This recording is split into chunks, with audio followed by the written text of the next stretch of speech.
Magic the Gathering is celebrating its 30th year this year with a Magic 30 celebration in Vegas. Wizards of the Coast, you have my number. And with 30 years of card design comes some pitfalls, some learning experiences, and some quite literal mistakes. But one of the interesting things about Magic and its biggest mistakes is that some of them have become iconic, massive parts of the game. You may not be able to play with them in most formats, and hell, they might be inaccessible outside of proxying, but certain Magic cards were too powerful for their respective limited or standard formats, but go on to shape the identity of entire older formats and the game itself. Magic has an entire swath of different formats, from Legacy through to Pioneer and Commander, and Modern being one of my favourites. These are formats where we can play our old favourites, and we can still play them away from the rotating, cyclical standard that is ever changing. Although arguably Modern and Legacy rotate now as powerful staples are printed into supplementary sets that transform the format overnight, but we'll come to that more in a moment. And these older formats live and breathe. They function very much on the backs of the mistakes of the past. Legacy is the format where 4 copies of Brainstorm can be registered alongside fetch lands, both cards being extremely powerful and easily described as a whoopsie moment by Wizards. Meanwhile, Gaia's Cradle is a ludicrously broken Magic card that does absurd things, but it gets to live and breathe in both Legacy and Commander. Hell, in Legacy, within the context of Magic's illustrious gauntlet of problem cards, it's not even that much of a big deal. A simple lowly wasteland can take Gaia's Cradle out of the game. Jace and Stoneforge Mystic were both banned in Standard, but were later unleashed into Modern. There was fear they would dominate, and they literally became bit players, tier 2 things that some people will sometimes play, but aren't at the forefront of the format. Of course, you could argue that's power creep, but that's not something I'm going to talk about too much in this video. I guess we touch upon it later. The list of these cards that are mistakes but find homes in older formats goes on and on and on. Modern, Legacy, Commander, these are formats where these design mistakes belong. It's where they live. Or to use a much more, I guess, less accurate or true statement, but much more provocative, it's their final resting place. It's where Magic's design mistakes go to die. Before we get into the video proper, I just want to shout out this channel's sponsor, CoolStuffInc.com. Not only can you use the code Kenobi at checkout to get 5% off your order and support the show, but if you pre-order any Dominaria United product through CoolStuffInc.com right now, you get a free illegitimate business person token featuring my likeness and my doggo, Baby Bovril. Double Masters just dropped, and Sam, also known as Heuristic Studies, just did a beautiful and reflective piece on the set. He talks about memory, and how master sets look to engage with Magic's history and player memory. The video is real good, you should all go watch it. Not right now though, finish this video. He draws upon a literary example to frame the video, the White Queen from Alice's Adventures in Wonderland, who says it's a poor sort of memory that only works backwards. And this got me to thinking about older Magic formats like Modern and Legacy, and how they deal with memory and nostalgia. These are places where these memories intersect with one another, where they simultaneously synergize and clash with both ancient relics of Magic's yesteryear and today's modern card design. Modern, Legacy, and Commander aren't just places you go to nostalgically pine for the days of yesteryear.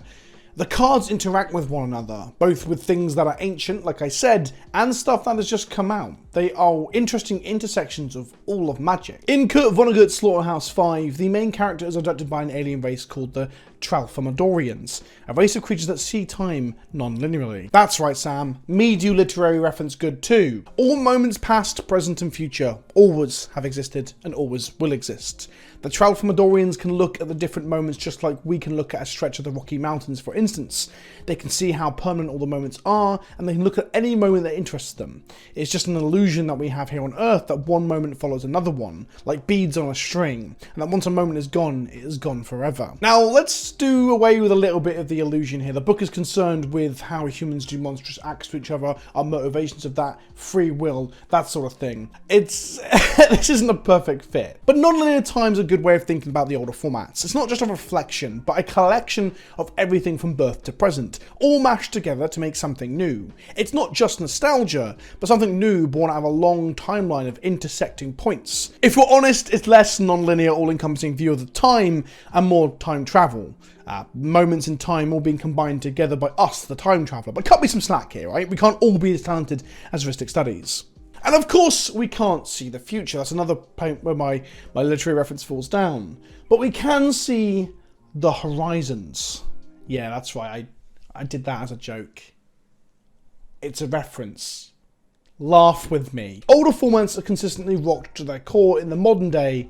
Gone are the days where a set would land and only 1 or 2 cards might be of interest to your commander group. Now, staples like these come down the line every single set, even standard sets with things like Underworld Breach, changing, warping, or breaking older formats. I say Underworld Breach, let's not forget Oko and Uro, right? Now, more than ever at any point in Magic's history do we have multiple staples introduced to formats overnight from one set. Every Legend set gives us dozens upon dozens of Commander cards, some of those become Legacy playable, and Horizons transforms Modern and Legacy and Commander overnight. This is our future intersecting with our pasts. It's hard to play the boogeyman of yesteryear into the threats of today.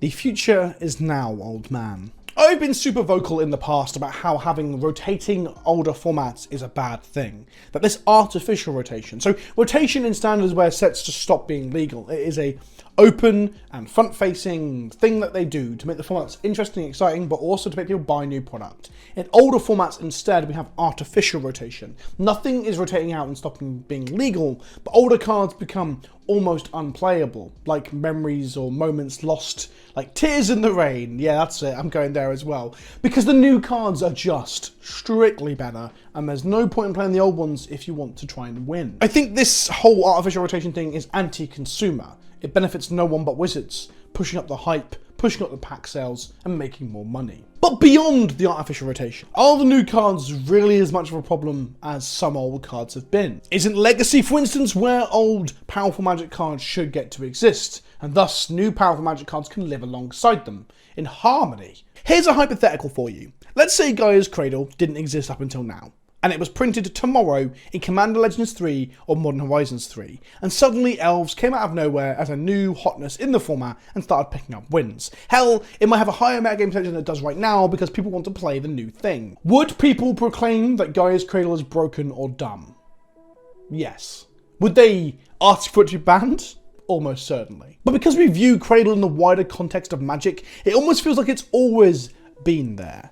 It's just part of Magic, we let it go. Lion's Eye Diamond, Dredge, and Storm, these are things that we've all, at least as Legacy and Eternal format players, have just come to terms with existing, when in reality if they were printed into Modern Horizons tomorrow, a lot of us, myself included, would be vocally questioning what the fuck is going on. So are we unfairly harsh to newer Horizons and Legends cards entering these formats? Well, that's almost certain, but some of that feeling of frustration is warranted. Look at it this way. If Modern is one of these playgrounds for the broken and the silly, is it right that Blue-Red Tempo and Blue-Red Control should collectively make up 13.5% of the metagame, making Murktide Regent one of the most played cards in the format? Or how about Legacy? The story is much worse there, with Murktide and Friends, the Blue-Red Delver, leading up the charge with 23.1% of the entire bloody metagame. This is according to Goldfish, and now there's 2 things to deal with here, then unpack very quickly. Firstly, Goldfish stats. Yes, it's imperfect, but with Wizards only giving us part of the information, it's the best we've got. So I'm not going to even entertain the idea that we have to dismiss Goldfish stats, because then we're left with not very much. And secondly, yes, I'm leading the line of questioning, and I'm leading with a bias here against Murktide Regent. I completely acknowledge and understand that. But that's because I think Murktide Regent almost punctuates the question. It is a good exemplar of the issue that we're facing. In Modern, it's only the 9th most played card in the format, admittedly, but it's behind 7 other Modern Horizons cards and Magus of the Moon. A card enabled and emboldened by the strength of red and blue in the format right now. Like I said, Murktide is but one example of this ongoing issue. Remember, I said and used that literary example to suggest that Modern and Legacy and Commander are intersections of Magic's history. They're where the old and the new come together, and we get to see not only nostalgia, but present day excitement and hype all in one place. It is not just a reflection. Murktide exists in that space that is intersecting with multiple old things. In Modern, it is empowered by both Expressive Iteration and Lightning Bolt, snapshots of both present and past. In Legacy, Murktide's power is 100% drawn from its ability to be played in colour with Brainstorm, Ponder, Preordain, Daze, and Force of Will, among others. If anything, perhaps we have reached a critical mass of blue design mistakes. And there's an old anecdote I want to share where I can remember people saying, how would you make Goyf more broken without making it bannable? And the 2 ways that people used to talk about was 1, giving it evasion, would that be trample, or flying, which Murktide does? Or 2, how about making it pitchable to Force of Will? There's a joke, right? There's a joke about Stormcrow. That Stormcrow is one of those powerful cards ever printed. It's got flying, it's got evasion, and you can pitch it to Force of Will. And although that is a joke, and I need to do a video on like inside Magic jokes, Murktide is the modern Stormcrow in many ways. Except it actually is good. Don't forget that an interesting point to remember is that contemporary Magic design usually doesn't include thinking about older formats. That's why Ledger Shredder exists. It's not designed with Daze or Brainstorm in mind, but in modern Horizons 2, that's right, I set with modern in the title, aimed at modern. What's the fucking excuse for Murktide? I believe that the mistakes of Magic's design need somewhere to live for the most part, although there are exceptions like the Pussycat for that. But when the intersection of those problems, when the culmination of those problems, when you build it up to the point that it is a unstoppable behemoth, when those problems all come together and become 20% or more of your metagame, or even, I guess, even 12 or 15% of an older format is kind of insane as a metagame share, then you probably have a problem on your hands. Action needs to be taken, especially in terms of legacy. It's time to finally put one of these cards to rest. But which one is it going to be, Wizards? I hope you enjoyed this video. I didn't think it too airy-fairy and pretentious with my literary references. I even made a reference to Blade Runner. Whoa, how intellectual. Let me know what you think in the comment section below, and don't forget to subscribe. I'm so close to 100k, I can hear that fucking plaque on the horizon. Thank you for watching, hope you enjoyed the video, and I'll see you all soon. Ta-ta for now.